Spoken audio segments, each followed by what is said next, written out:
Mic content creation করতে গেলে আপনার ভিডিওর 50% ডিপেন্ড করে আপনার অডিওর উপরে।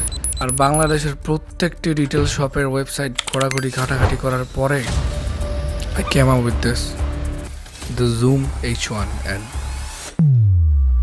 The Zoom H1N.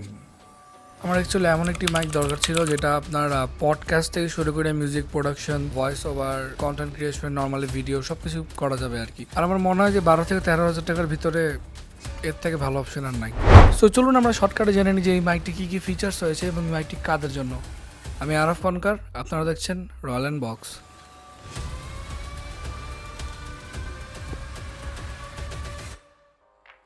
এই মাইকটির একটি বিশেষত্ব হচ্ছে এটি একটি মাইক প্লাস একটি রেকর্ডার। তো চলুন এই মাইকটির আনবক্সিংয়ে চলে যাওয়া যাক। তো এটি হলো বক্স।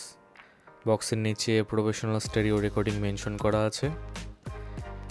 তো চলুন বক্সটি খোলা যাক।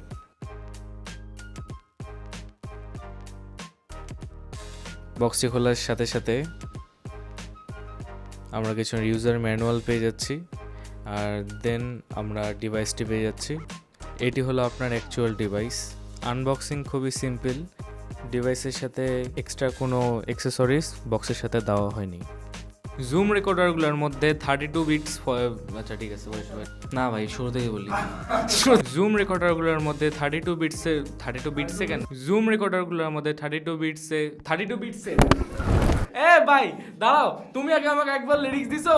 জুম রেকর্ডারগুলোর মধ্যে 32 বিটস ফ্লোতে রেকর্ড করতে পারা সবচেয়ে চিপেস্ট মাইক্রোফোন হচ্ছে এটি। এই রেকর্ডারটিতে পোর্ট হিসেবে রয়েছে মাইক্রো ইউএসবি টাইপ বি এবং দুটি 3.5 এর পোর্ট রয়েছে, যেগুলোর মধ্যে একটি হলো লাইন ইন এবং একটি হলো লাইন আউট। এই রেকর্ডারটি 7.1 সাউন্ড রেকর্ডিং করতে সক্ষম। দ্যাটস ওয়াই আপনি যখন রেকর্ডিংটা শুনবেন তখন একটি 360 একটি এক্সপিরিয়েন্স পাবেন। রেকর্ডারটির উপরে দুটি সাউন্ড ক্যাপচার মাইক রয়েছে। যদি ভেবেছিলাম মাইক দুটি মেটাল বিল্ডেড, কিন্তু আসলে এটি প্লাস্টিক। মাইকগুলো প্লাস্টিক বিল্ডেড হইলেও মাইকগুলোর উপরে একটি প্রোটেকশন দেওয়া রয়েছে, যার কারণে মাইকের ভিতরে কোনো ক্ষতি হওয়ার সম্ভাবনা নাই। এই রেকর্ডারটি সর্বোচ্চ 32 জিবি মাইক্রো এসডি কার্ড পর্যন্ত সাপোর্ট করে। এই রেকর্ডারটিতে যে ইউএসবি টাইপ বি পোর্টটা রয়েছে, এই পোর্টটি আপনি কার্ড রিডার হিসাবে ইউজ করতে পারবেন না। এখন চলে যাওয়া যাক এই রেকর্ডারটির মাইক টেস্টিংয়ে।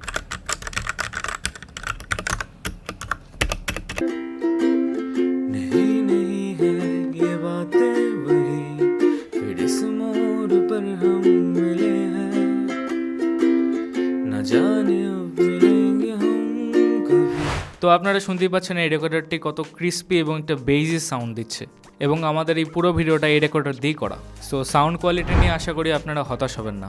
এই রেকর্ডারটিতে যেই স্পিকারটা দেওয়া রয়েছে সেটা অতটা ইফেক্টিভ না। এই রেকর্ডারটির মধ্যে যে লাইন ইন পোর্টটা রয়েছে, সেই লাইন ইন পোর্টটা ইউজ করে আপনি যে কোনো এক্সটার্নাল মাইক্রোফোন ইউজ করতে পারবেন।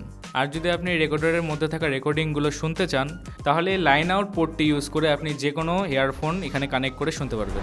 এই মাইকটিকে চালানোর জন্য আপনার AAA সাইজের 2টা ব্যাটারি লাগবে, যেগুলো আপনার বাংলা ভাষায় বলতে গেলে ছোট পেন্সিল ব্যাটারি আর কি। যারা কন্টেন্ট ক্রিয়েশনের জন্য অথবা ভিডিও মেকিংয়ের জন্য এই মাইকটি নিতে যাচ্ছেন, তারা কিন্তু ভাই ব্যাটারি থেকে সাবধান, কারণ আপনার ব্যাটারি কখন এইভাবে চলে যাবে আর আপনি বুঝতে পারবেন না।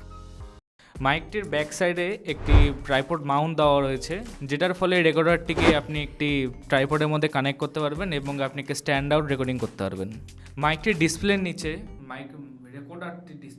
রেকর্ডারটির ডিসপ্লের নিচে 4টি বাটন দেওয়া হয়েছে, যে 4টি বাটন হচ্ছে অডিও, লো কাট, লিমিটার আর অটো লেভেল।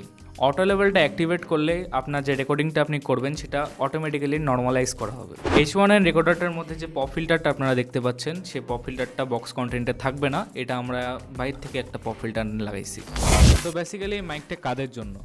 যারা নতুন নতুন কন্টেন্ট ক্রিয়েশন শুরু করতে যাচ্ছেন তাদের জন্য অবশ্যই মাইকটি সাজেস্টেড থাকবে না, কজ এই মাইকটি চিপ না এবং শুরুতেই এত ইনভেস্ট করা উচিত না। যারা পডকাস্ট, স্ট্রিমিং অথবা প্রফেশনালি ইন্টারভিউ নিতে চান তাদের জন্য মাইকটি সাজেস্টেড থাকবে।